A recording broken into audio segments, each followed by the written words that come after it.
Chocolate Factory was a novel written by Roald Dahl and made into a movie once in 1971 and then again in 2005. Both film adaptations and the original book have grossed over $500 million, making this one of the most successful book-to-movie adaptations in history. The story is close to the hearts of many viewers, readers, and children worldwide. It's a tale of perseverance in the face of adversity, friends and family coming together in spite of destitute poverty, and the power of imagination and curiosity in the face of unimaginable odds.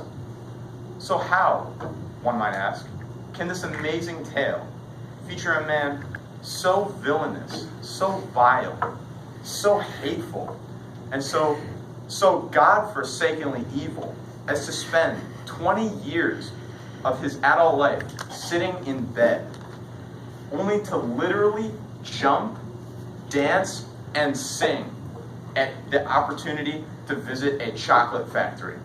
How could such a fantastic picture include a man who owes his role in society to his incredible luck, yet is so unsympathetic to the misfortune and suffering of others?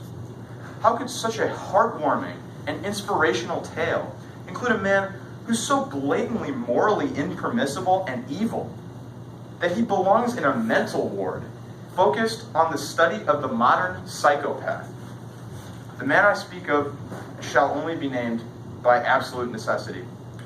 His existence deserves no recognition other than when absolutely necessary. This man, this monster, known as Grandpa Joe.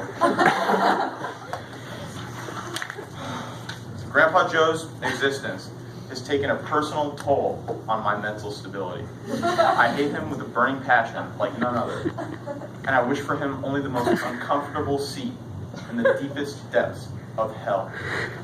Grandpa Joe is considered by many past and contemporary historians, sociologists, and anthropologists to be the worst human being ever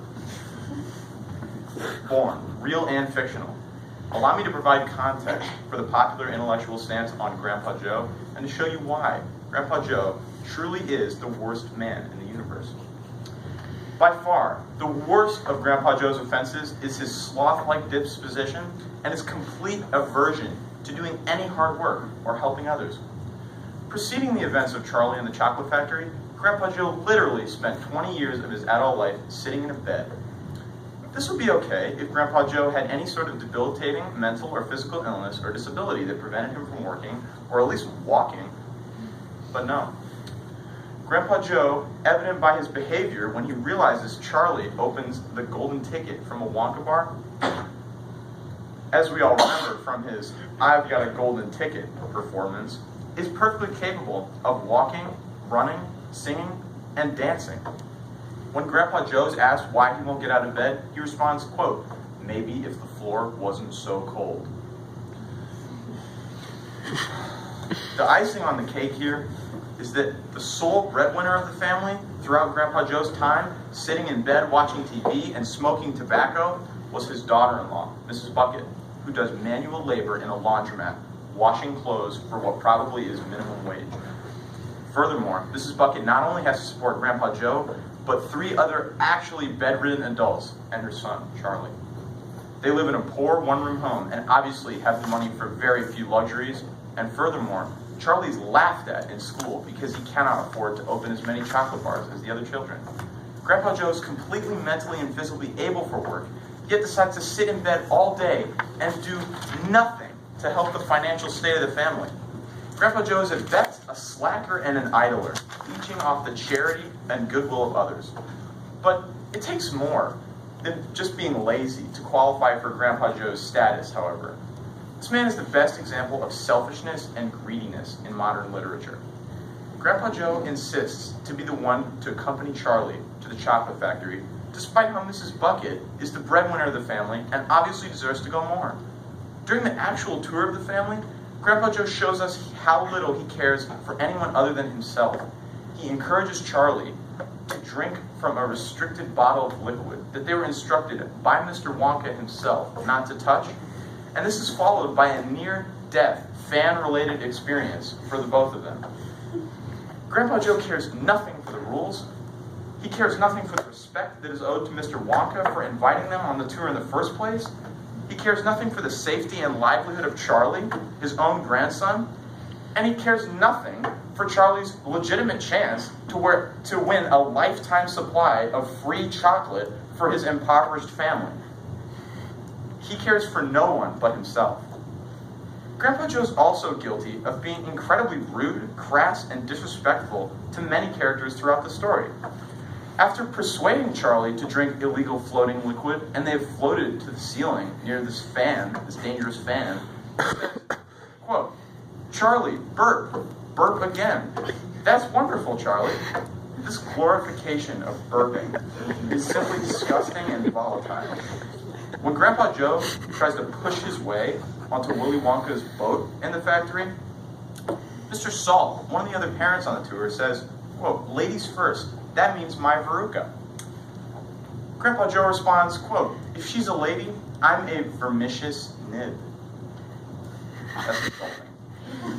Furthermore, Grandpa Joe later tells Charlie that Veruca, quote, "could use a good kick in the pants." This is actually a 15-year-old girl, and he said that she could use a good kick in the pants. And I'm just saying, that's like a quote. When Charlie asks him why another girl on the tour with them, Violet, is not listening to Mr. Wonka, he says, quote, "Because, Charlie, she's a nitwit." This is accompanied by disrespect to his daughter-in-law, Mrs. Bucket, the woman who he leeches off of, and the woman who provides for their entire family. When Mrs. Bucket tells Charlie to not be too hopeful about the chocolate bar that he's bought containing a golden ticket, Grandpa Joe completely disregards her advice, interrupts her, and says Charlie's more likely to win the golden ticket, quote, "because he wants it more." When Mrs. Bucket attempts to explain to Charlie the politics and the economics of Willy Wonka's factory closing and then reopening, Grandpa Joe interrupts to say, quote, "I've had nothing to eat but cabbage soup in forever." This is the same man who does nothing to provide for the family, nor nothing to produce that cabbage soup that he's eaten for so long. There is literally a scene in the movie where the entire factory tour is led by Mr. Wonka into a very small room to which an exit is not evident at first. In this scene, many people are pushing, shoving, and shouting because there is so little space. And Mrs. Beauregard, Violet's mother, says, quote, "Someone is touching me," while standing right next to Grandpa Joe. After which, the expression on Grandpa Joe's face makes it very clear to the viewer exactly who was touching Mrs. Beauregard.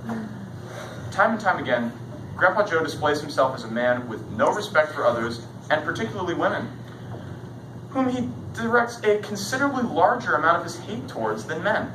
Grandpa Joe is extremely hostile, disrespectful, misogynistic, and possibly a rapist of some sort. I recently had an extremely infuriating conversation with a colleague of mine, when she said to me, "Harrison, there's no way Grandpa Joe is the worst person ever. That's ludicrous. The worst person ever to ever live is definitely Adolf Hitler." After hearing this response, I became astonished and offended. The idea that Adolf Hitler is a worse man than Grandpa Joe is simply a lie. And let me explain to you why this is. Adolf Hitler, for all his anti-Semitic, racist, homophobic, demagogic, and genocidal actions throughout his career, had one positive quality. He genuinely believed that his actions would lead to the betterment of society. This one positive trait is not shared by Grandpa Joe. Grandpa Joe knew full well his entire life the devastating consequences of his actions, and only because he saw them with his very own eyes. Grandpa Joe knew the evil he had wrought upon the world and showed not a single shred of remorse or grief. Not a single tear was shed for those he had wronged.